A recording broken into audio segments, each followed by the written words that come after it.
Good afternoon sa ating mga viewers ng Road Full of Disaster program. Today is November 5. It's 12:02 in the afternoon. Yun po.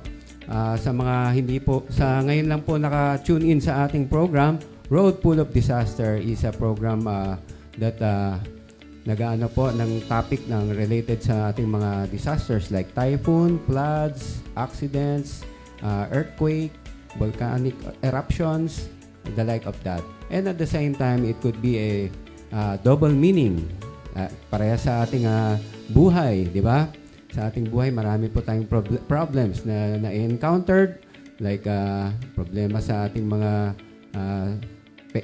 sa negosyo, problema, personal things like mga love life, di ba? But at the end of the day, isa lang po ang keyword dyan. We are always resilient, di ba? Resilient po tayo. So, bago po tayo pumunta sa ating guest, we would like to show the kung ano po yung nangyari, the aftermath of Typhoon Tinio. Pakita po natin pictures. Okay, so ganyan po ang nangyari, no? So, earlier, the damage caused by Typhoon Tinio in Talisay City, Cebu, as of Tuesday morning, November 4, 2025. Communities were displaced by floodwaters at the mouth of Maniaga River along the city's side of the South Road properties. Residents living along the riverbank were preemptively evacuated. The Talisay Sports Academy initially housed 1,088 individuals from 262 households. Cebu Governor Pamela Baricuatro has signed Executive Order Number 68 that placed the province under a state of calamity. So nakita natin yung the extent of the damage, no, na brought about by Typhoon Tinio. And at the same time, pakita po natin yung sa Joint Task Group Cebu, yung rescue group in Cebu. Yan po, Army troops of the Joint Task Group Cebu conducts rescue operations in Barangay Umapad, Mandaue City in Cebu. Several areas in Cebu are experiencing massive flooding due to heavy rainfall triggered by Typhoon Tinio. Yan po, no? Napakagrabe. So dapat ano tayo, laging handa sa mga nangyayaring sakuna, no? So, and at the same time, very tragic, no? Pakita natin yung sa yung helicopter na nag-crash. Okay, so nagkaroon po ng this is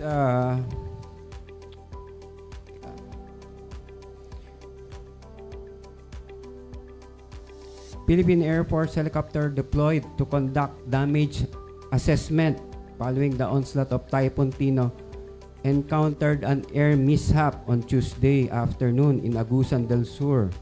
The aircraft was part of a flight of 4 helicopters that departed from Davao and was en route to Butuan City to conduct rapid damage assessments need analysis mission. So, just the bodies of 6 members of the 505th Search and Rescue Group, Philippine Air Force, who were killed in the crash of their UH-1H Super Huey helicopter at noon today. That was yesterday, no?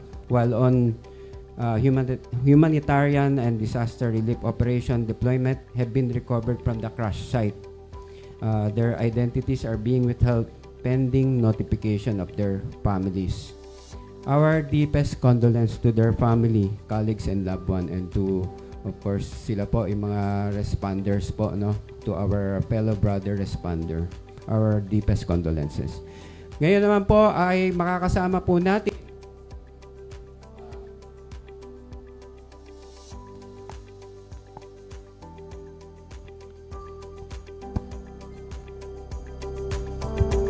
Okay. Ngayon naman po ay makakasama natin from the officers of the Alay Lakad Foundation, no? Kasama po natin. He's Honorary Consul General of the Republic of Serbia, and at the same time the current National Chairman of the Committee of the Alay Lakad Foundation, Sir Joaquin Jackie Rodriguez.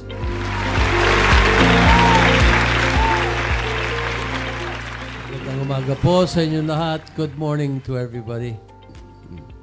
We are here to speak about disasters that have been occurring all over the country, both self-perpetuated disasters and disasters caused by natural causes, such as typhoons, such as earthquakes, such as fires. Some of these are avoidable, others are not, but my compañero here has been absolutely correct in that we are a resilient people, and we have been facing disasters for as long as we can remember, and we still stand strong, we still stand proud, and we still stand for our country and for our neighbors and for our fellow citizens. Okay. So, Sir Jackie, tell us about what is Alay Lakad Foundation all about. Alay Lakad Foundation was set up sometime in 1983, I believe. It's now going on 53 years. And basically, it's a platform created by the First Lady at the time, Imelda Marcos Romualdez, who thought it a good way to promote the education of those that don't have the ability to meet the financial requirements for a good education.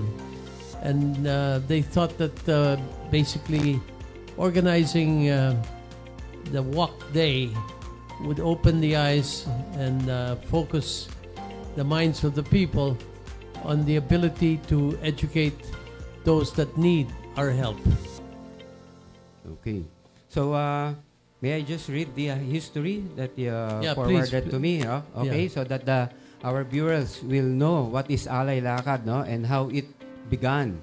So, Alay Lakad began in 1972 when the Department of Social Welfare and Development initiated a Walk for a Cause project in Metro Manila, launching it in cooperation with the Boy Scouts of the Philippines.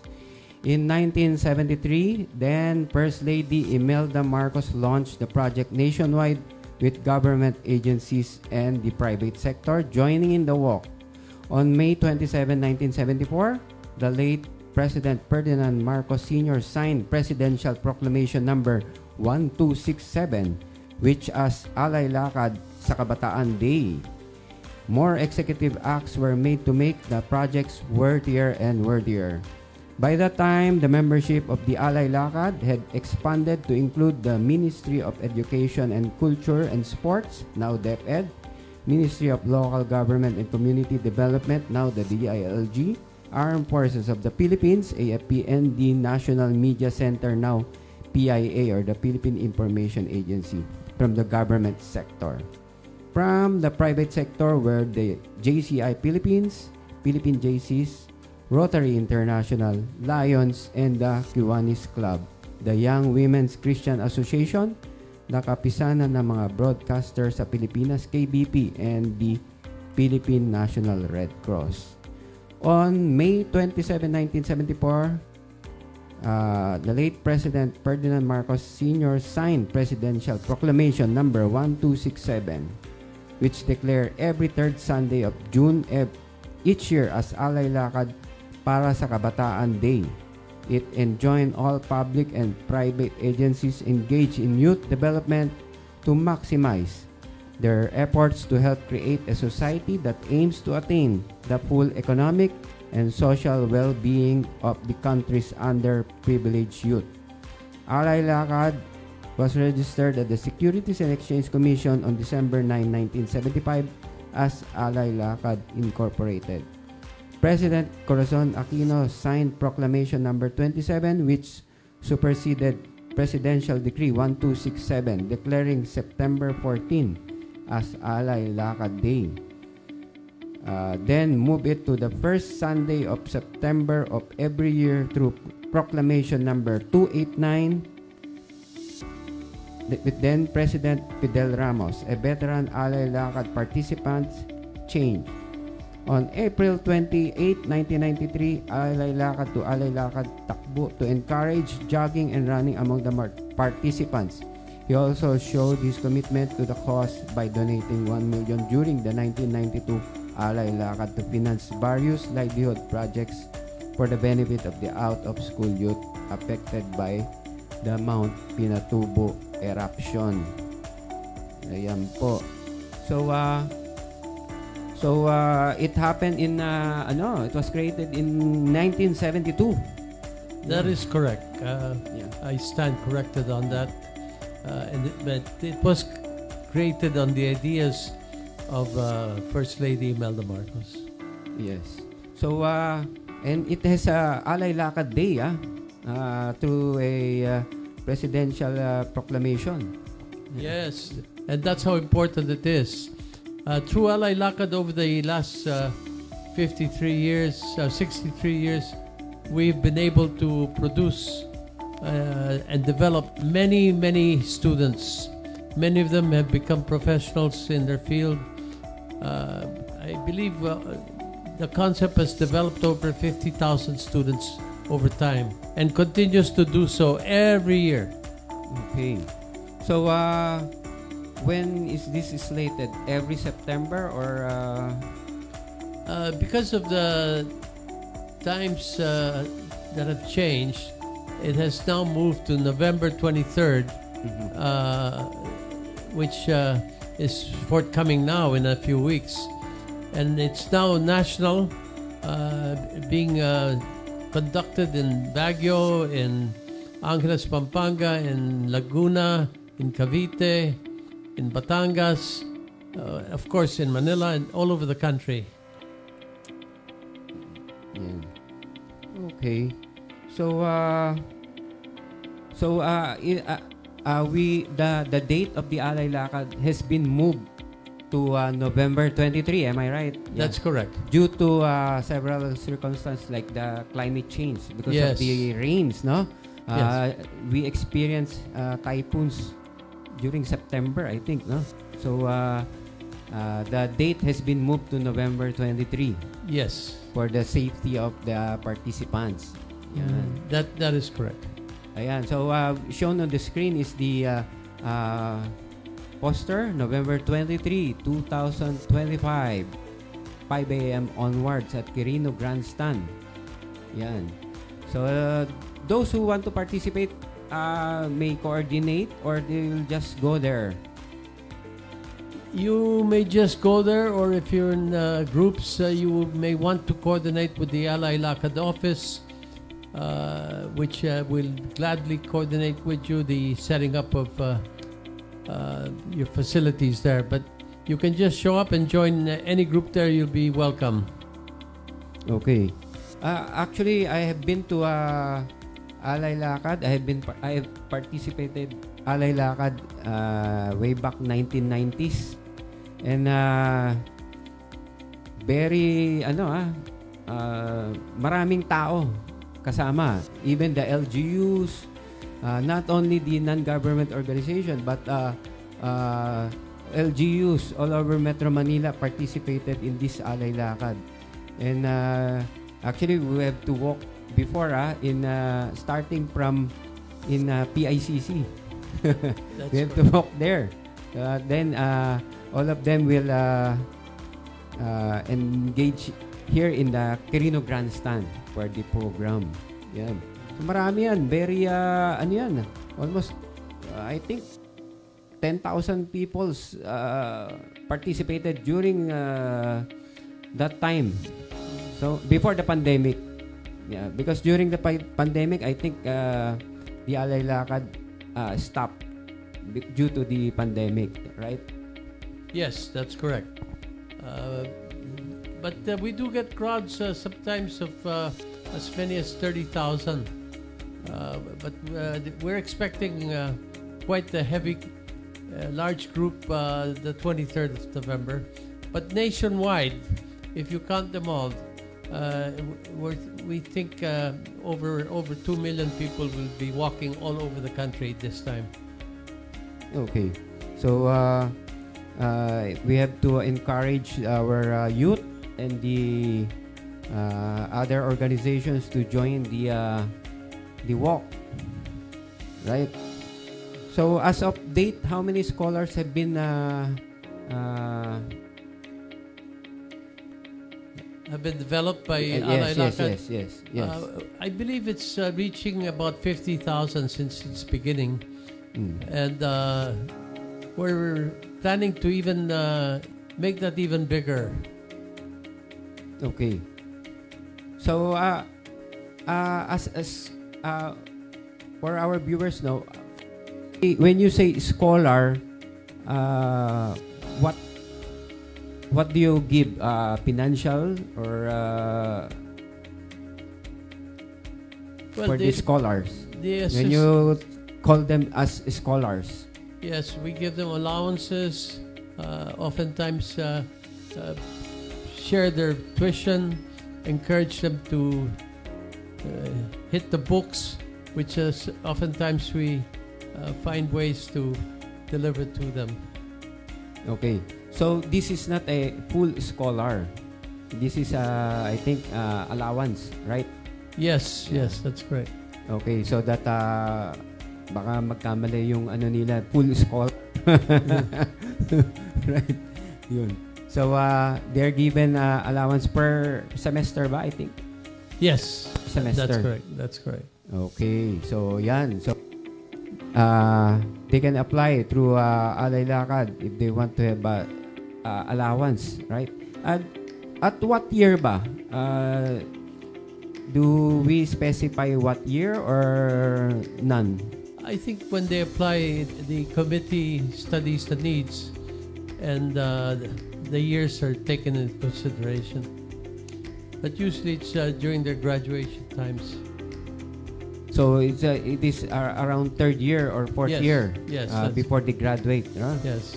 Okay. So sa mga ating viewers, no? So those who are financially incapable, they can inquire with Alay Lakad, no? So that they can facilitate like scholar allowance for them. Pandagdag, no? Yung pandagdag sa ano ng mga students. Yan. Okay. Aside from that, this is only once a year. I think the Alay Lakad is once a year. Yes, it's once a year. Okay. So this is in cooperation with different government and non-government organization. Quite a few government associations and agencies, as well as the Department of Local Government, Department of Education, the AFP, the Boy Scouts, Girl Scouts, YMCA, YWCA, Kiwanis, Rotary Club, Lions Club. There's about 60 organizations behind this. So this is a mix, no? Non-government organization and the government organization. Absolutely, yeah. Government offices. Okay. So every year they walk from a certain starting point, then they emerge in Quirino Grandstand. That's correct. Okay. So how about the security of the participants? We have full security there. There's never been a problem. Okay, so there are security forces from the PNP? From the PFP. And the armed forces? Correct, that's correct. Okay, so very much secured ang ating walk, no? So this may security details po from the PNP and the armed forces of the Philippines, and at the same time the LGUs that will host the venue, right? That's correct, yes. Okay. So, aside from that, tell us more about Alay Lakad.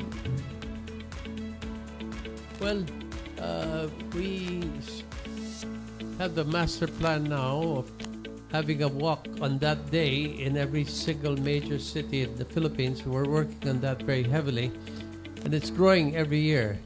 We're hoping to finally succeed in the objective of making Alay Lakad the forum to awaken the country to the needs of the education that we need so badly for our country.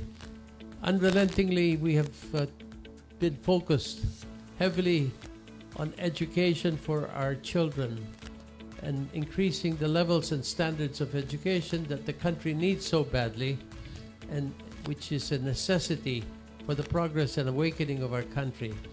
It will help us also in facing the disasters that we're constantly faced with and the difficulties of governance that sometimes affects the lives of everyone in our country. Okay. So, very much is the mission and vision of Alay Lakad is focused on education. That's correct. Okay. So, aside from the walk, how do you sustain the expenses or the scholar grant? Well, basically, we receive donations from concerned communities as well as business enterprises, other political and economic entities that have helped maintain it, and personal donations as well. Okay. So, let's take a break first. Break po muna tayo dito. And we will be right back.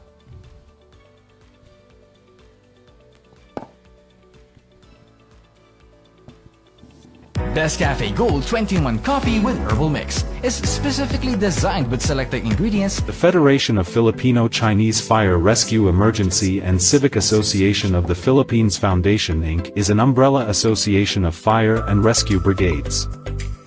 With its mission to help assist the general public and the government in disaster mitigation, response, and resilience programs.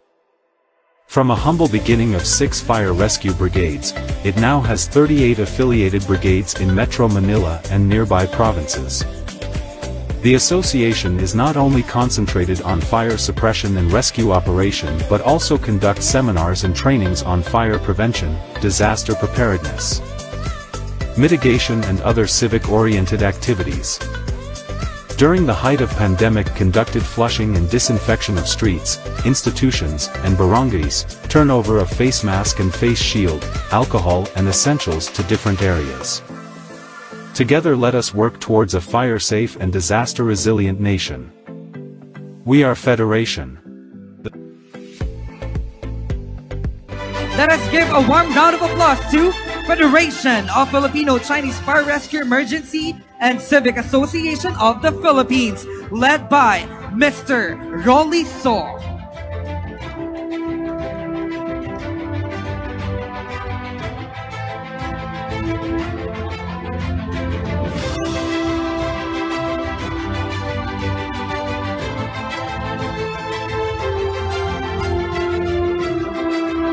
Federation of Filipino-Chinese Fire Rescue Emergency and Civic Association of the Philippines Foundation Inc. is an umbrella association of fire and rescue brigades. With its mission to help assist the general public and the government in disaster mitigation. Okay, so we're back. You're watching Road Full of Disaster program, and ang topic po natin ngayon is Alay Lakad Foundation, what they do, ano po ang mission and vision, and when it is slated. Now, before we go to our guest again, pwede natin pakita yung yung Alay Lakad na video para ma-visualize ng ating mga viewers.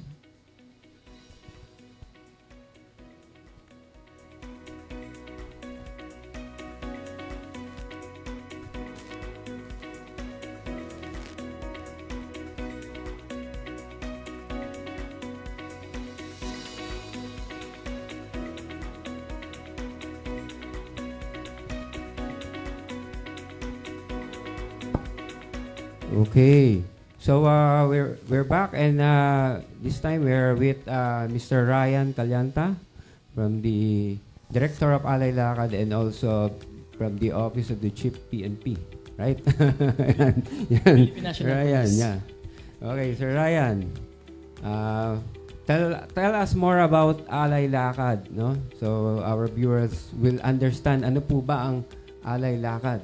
Ayan po. So ang Alay Lakad po is a foundation that caters out of school youth and then ang underprivileged youth po natin. And then since 1972 nag-start po yan, hanggang ngayon ginagawa po natin. Last year nakapag-start po tayo through the effort of our National Committee Chairman Jackie Rodriguez ng simultaneous walk nationwide. So nationwide po tayo, which is ang mga LGUs po nag-join. Andyan po ang Baguio City, andyan din po ang Cebu, Davao, andyan din po ang San Fernando, ang La Union, ang Pampanga, ang Cavite, gumawa din ng Batangas, meron din tayo sa Bicol and then sa Palawan. So, this coming November 23, magkakaroon din tayo ng simultaneous walk nationwide. With coordination din tayo sa LGUs, andyan na po ang Baguio. Ang host po natin ngayon ay Kiwanis International Philippine Luzon District, headed by Governor Glenda Hopano and Governor Neil Espino. Which is, ang dami na po nating natulungan na scholars. 1,000 plus na po ever since 1972 pa po. And then, thankful po kami, nakasama po namin si National Committee Chairman Jackie Rodriguez dahil ito po yung nagbukas sa buong Pilipinas ngayon na matulungan natin buong Pilipinas. Dati po kasi, concentrated lang po tayo sa NCR at pinagila po ito sa Manila, sa Quirino Grandstand po. Okay. Yeah. So, matanong nga, kung paano nyo napipili yung mga nagiging head nung ano? I think every year yata nagpapalit, no? Paano ang selection yan? Ganito po yan. Meron po tayong, syempre, committee for screening headed by Attorney Joe Redoblado, past district governor din po ng Kiwanis International Philippine Luzon District. So, ang criteria po niyan is, syempre, kailangan po, meron tayong certificate of indigency. Syempre, mataas po ang grades niya. Then, very eager to finish yung kurso. Then, sinisi-CI po namin sila kung talaga pong nararapat sila. May interview rin po. And then, kinukuhanan po namin ng registration forms para sa ating mga... At, syempre, pag gusto rin natin imbitahan lahat, open po ang Alay Lakad Foundation Facebook page, and then pwede po sila pumasyal sa ating headquarters sa Lions Foundation Building sa may Arquisa Street sa may Malate po. Okay. So as mentioned before, no, I was talking with Sir Jackie. This is not a full scholarship, di ba? Parang ano tawag doon? Allowance? Yes. Bali yung program po natin, Raising Youth Allowances for Nurtured College Dreams. So, ang support po natin ngayon, nagbibigay po tayo ng allowances para po ma-sustain yung pag-aaral ng mga scholars natin. Which is, sa ngayon, ang daming projects, ang daming, syempre may transportation expenses, may mga, sila, kanya-kanyang kailangan para sa kanilang schooling. Then, ito po yung pumapasok ang Alay Lakad ngayon para masuportahan yung mga pangangailangan nila. Dahil scholar na po sila ng bayan, sinusupport po natin lalo na po yung mga nasa state universities and colleges. Okay. So, the year as mentioned by Sir Jackie is from 3rd to 4th year, I think? Tama Yes. po ba? Opo. Sa ngayon po, ang indicator po natin 3rd year and 4th year po. Then, siguro po by next year, mag-start po kami na full scholarship through giving allowances first year to 4th year na po. Okay. So, any schools po ba to? Any schools? Or may Yes specific po. schools? Dati po, kinikater lang po natin ng mga state universities and colleges. But then now, mag-open na po tayo sa mga especially sa mga private. Kasi yun po yung challenge sa mga may scholars nga natin sila. Yung iba, nag-aaral, mataas ang grado. Bakit nahihinto? Kasi ang daming kailangang gastusin. Andyan yung Yun po, mga projects natin. Usually, syempre, baon, uniforms, kung ano-ano pa pong kailangan para masustain yung kanilang pag-aaral. Okay. So parang kayo yung nagbibigay ng allowance. Yes, opo. Sort of, yeah. So how is the allowance every sem, no? Yes, per sem po ang pagbibigay niyan para po makolekta na nila before sila pumasok. So ang college po ay different semester, I think. May 2 and 3, I think, no? So kung tri-sem, 3 beses. Opo, 3 beses. So pagka, hindi ba lugi yung 2? Hindi, joke lang. Hindi naman. Siyempre, depende po sa kurso yan and then sa colleges. Sa estudyante rin. Kasi siyempre yung iba, 2 sems lang. So 2 sems na makukuha niya. Opo. Usually ang state universities, 2 sems lang po yan per year. Then yung mga tri-sems po yan na po yung mga private karamihan. Okay, so even yung mga private pwedeng mag-apply. Yes, magbubukas na po tayo sa private.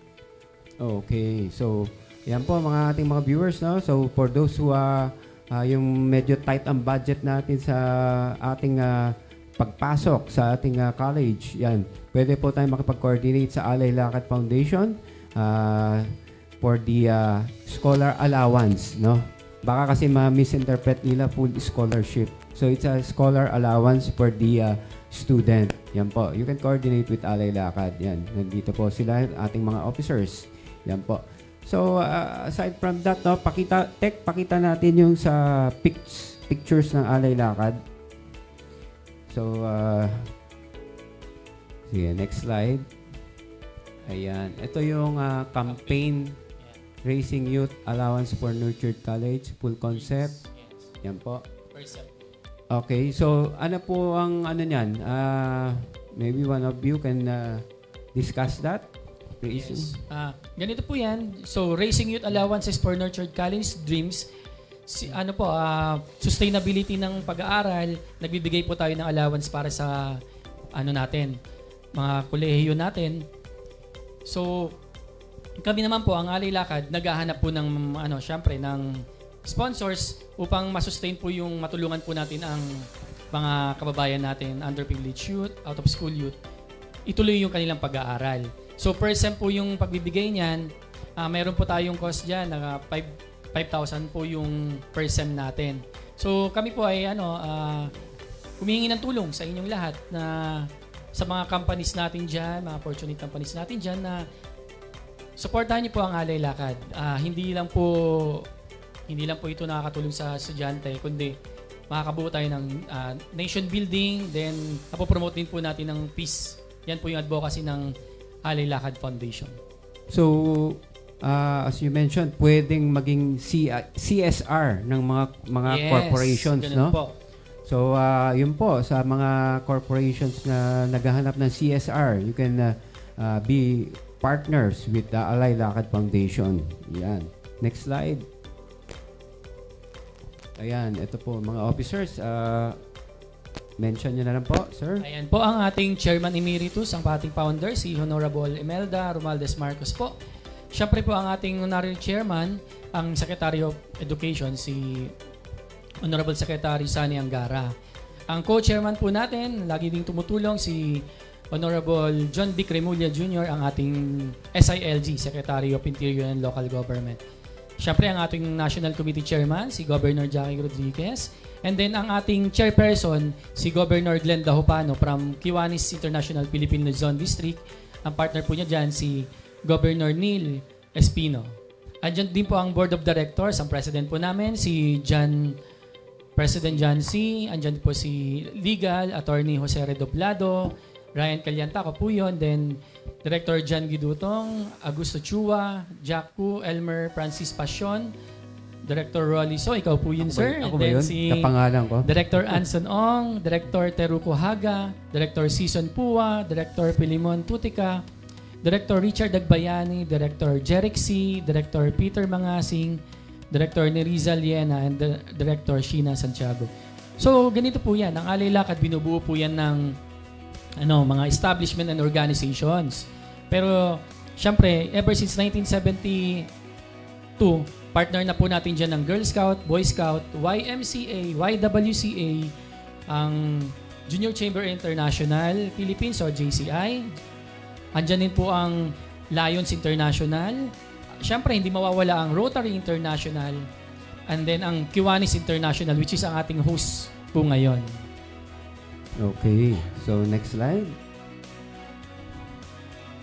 Ayan, yung history na sabi na kanina, no? Next slide. Next. Ayan po.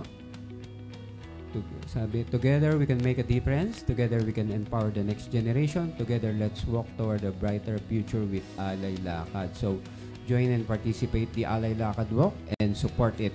Next slide. Ayan po. How you can help. Sir? Yes, sir. How you can help? Participate in our walkathon this coming November 23 sa Quirino Grandstand. Or kung gusto nyo sa mga regions naman, meron po tayo sa iba't ibang LGUs na pwede po tayong mag-join doon sa kanilang cities or municipalities. So pwede rin po mag-donate every best account or volunteer your time, become a sponsor. Siyempre po kailangan natin ng volunteer para po ma-maximize natin yung time, talent, and treasures ng kanya-kanya, matulungan natin yung ating kabataan. So together we can empower future leaders. Okay. So next slide. Why does it matters? Yeah. Rob Jackie, why it matters? It matters a lot for everybody because education is the doorway to a good life and a good country and good people. It also opens opportunities for those that need those opportunities badly. It also promotes peace and order. It also empowers future leaders of our country and our economic structure and agricultural structure. Education through Alay Lakad also helps in economic stability, and it's the SGG for education. There's countless ways that Alay Lakad helps our country, helps our children in building up the educational foundation that is so badly needed and unrelentingly in the way of life we have, education is primordial. Okay. Next slide. Anyway, what we can do as citizens of our country is have an annual walkathon fundraising in your areas. If you find that comfortable for you, you can choose the date, but we prefer the date of the national movement emanating from the Luneta Park. We also encourage scholarship and educational materials that can be raised for those that need it, and skills training programs and membership and career guidance, as well as the support of your communities and your local government units. Okay. Next slide. The challenges faced by the Alay Lakad. Yes. Okay. Of course, imagine a young person full of potential but facing barriers. So lack of school resources, proper books, missing basic needs. This is where Alay Lakad steps in. That's why we support Alay Lakad Foundation for our out-of-school youth and underprivileged youth to continue their educations. Okay. Meron pa bang slide? Wala na. Okay. So, when is the Alay Lakad slated again for our viewers? Sir Jackie? November 23rd.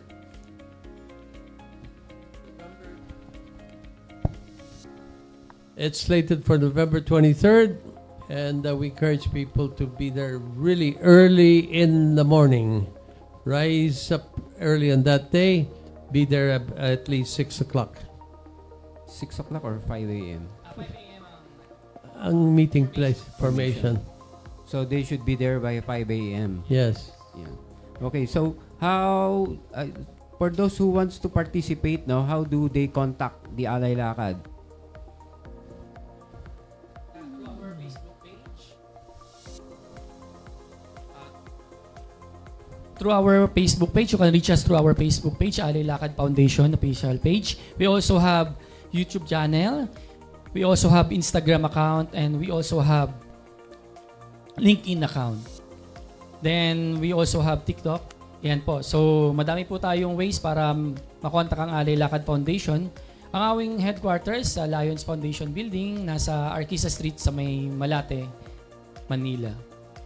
Okay. So if I, let's say, if I'm a ordinary citizen na narinig ko, ay may Alay Lakad, and I want to donate, pwede ba on that day? Yes, tumatanggap po tayo on that day po. Okay. So on that day, I can give my donation to Opo. Alay Lakad. So it will be on November 23, Sunday, Sunday po. at Quirino Grandstand. So what if may mga ibang grupo na gusto sumama, they have to register or they just go there? Yes, kailangan po makipag-coordinate sila sa atin sa Alay Lakad Foundation.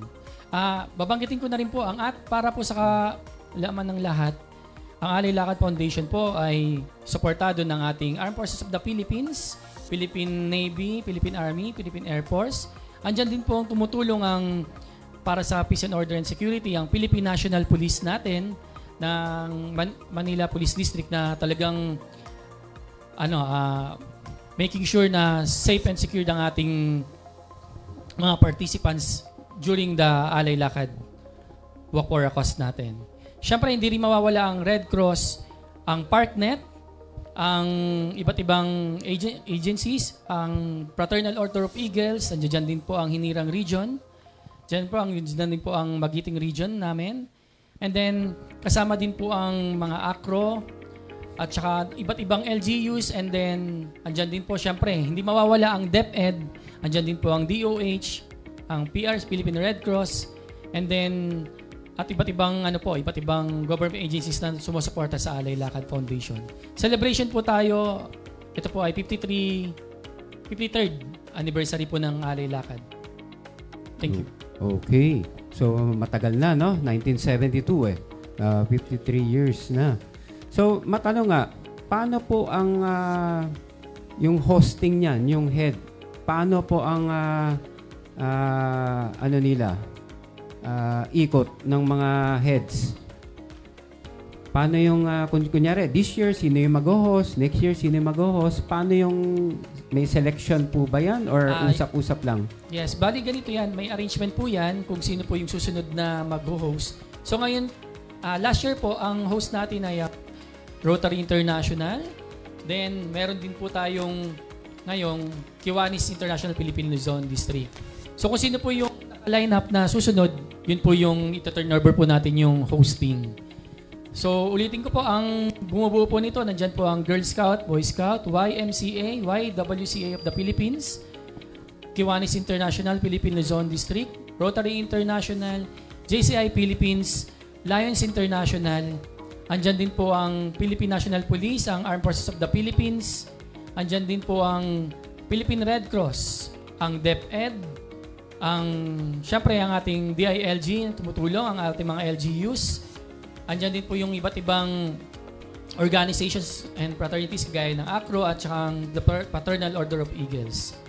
Ang ParkNet po, or mga radio group natin, ang Force Multipliers natin, tumutulong din po.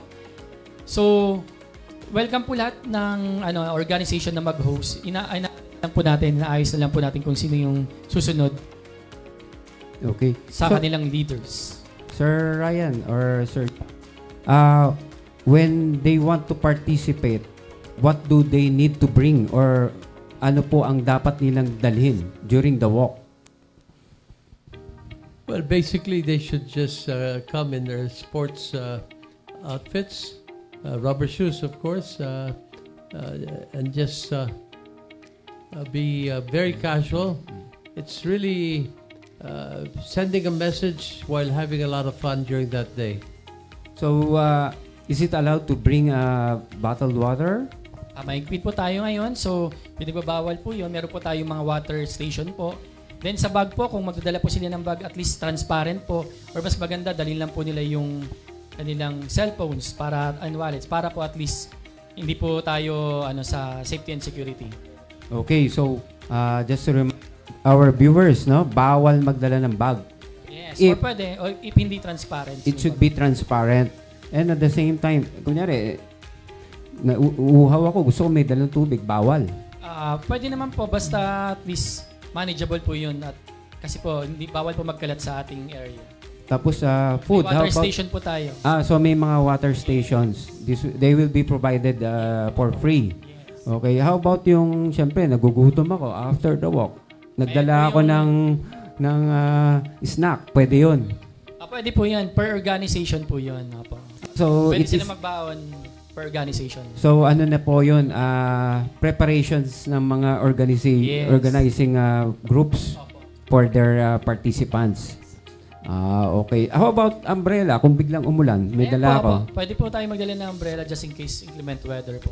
Okay. But hindi. then, nakasad naman po na magandang weather sa November 23. Huwag niyo pong kalimutan, November 23. Athletic uniform po, mas maganda. Showcase niyo po yung LO shirts or yung uniform ng bawat organization po. Okay, so very clear no sa ating mga viewers. Those who want to join the Alay Lakad on November 23, you can contact or coordinate the Alay Lakad Foundation. And at the same time, for those participating, magdala po ng bag transparent, no? So, tapos I think yung water is for a certain amount lang, no? Hindi pwede yung sobrang dami. Yeah, that could cause pwedeng gamitin sa masamang intention. So, yun. So, bring a transparent bag. Pag wala pong transparent bag, wag na po magdala. Tama? So, how about gusto ko magdala ng extra shirt? Siyempre, mapapagod ako. Pwede. Basta transparent bag ang gagamitin. Okay, that is for the safety and security of all the participants. No? So, yun po. Coming from the Alay Lakad, just bring whatever yung necessity lang. Huwag na po tayong magdala ng mga other things which are not necessity. Di ba? Para at least para sa security rin ng ating mga participants. Yan. Ayan. So, Director Rolly, gusto ko lang i-congratulate yung gagraduate ngayon sa Ateneo School of Government this coming November 16. Kasama po ako doon. Ang mga kumukuha po ng Masters in Public Management sa Ateneo School of Government. So, congratulations po sa inyong lahat. So, congratulations sa mga graduates ng scholar allowance ng ating Alay Lakad Foundation, no? So, bago po tayo alam naman po natin na yun nga kanina pinakita natin yung mga photos in the typhoon streak na sa Cebu, no? Yung mga nangyari, no? Magbigay po muna tayo ng safety tips sa ating mga viewers before, during, and after what to do. Tech, pakita natin yung safety tips. Before a typhoon, ano po dapat natin gawin? Yan, read the newspaper, monitor sa balita para sa abiso pag warning na sa panahon. Yan. Tapos mag-prepare ng go bag. Yan. Mag-prepare ng possible brownout, i-charge na po ang mga cellphone natin or rechargeable light. Mag-prepare din ng mga water supply, water and food. Yan. Yung mga designate evacuation center po ay dapat alam po natin, no? So, dapat coordinated with the barangay. So, alam po natin kung saan pupunta when the warning says na time to evacuate, alam po natin saan pupunta. Yan. How about during? Next slide. During, yan po, maging kalmado lang po sa loob ng bahay natin. Lumayo po sa mga bintana at glass na pwedeng mabasag, no? Para hindi po tayo ma-injured.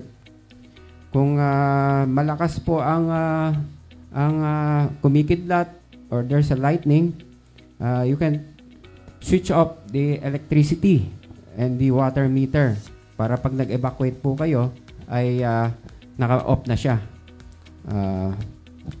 Ngayon, nagmo-monitor tayo sa TV or news. Ready na po natin yung ating mga flashlight, emergency light, whistle. Yan. Yan po. And how about after? Next slide. Yan. Next slide is after typhoon, wag po tayong lumapit sa mga puno or electrical pole na pwedeng bumagsak or maputol, no? Wag na po nating gamitin ang mga extension cord kung or yung mga appliance na nabasa. Kasi pag saksak mo yun, ma-electrocute, di ba? Or magkaroon ng electrocute. After ay inspectionin po natin ang ating gusali, ang bahay natin kung for mga nasira, di ba? Yan. And of course, yun, bago tayo bumalik sa ating bahay, check for safety ng ating structure. Yan po ang ating typhoon preparedness tip for our viewers. Now back to our guests. And we have only 5 minutes left, so can we have a parting message for our viewers? First of all, thank you very much sa pag-imbita nyo sa amin dito at nakabigay kami ng magandang talakayan tungkol sa mga nangingailangan sa edukasyon natin. I'm looking forward to inviting all of you to the Alay Lakad Day on November 23rd. This is nationwide, which we started last year. Today, ginaganap na yan sa over 25 cities nationwide, and we hope that it will be totally covered in the years to come. Thank you very much for inviting us here today, and we really enjoyed this opportunity to exchange ideas with each other. Thank you. Sir Thank Ryan? you, Director Roddy, for inviting us here. So let us support Alay Lakad Foundation, raising youth awareness on natural calamities, and then raising youth allowances for nurtured college dreams. Thank you so much. Okay. So, sa ating mga viewers, always, ang Alay Lakad Foundation is slated on November 23. It's a Sunday, 5 a.m. Then, ano sila, di ba? Yes. Magsasalubong sa Quirino Grandstand. Quirino Grandstand.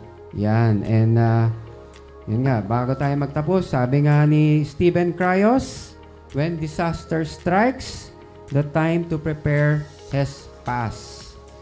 So, on behalf of my partner, Mimosa Panlaki, ako po si Rolly So, ang inyong host for the program Road Full of Disaster. So, see you again on our next episode. Bye-bye!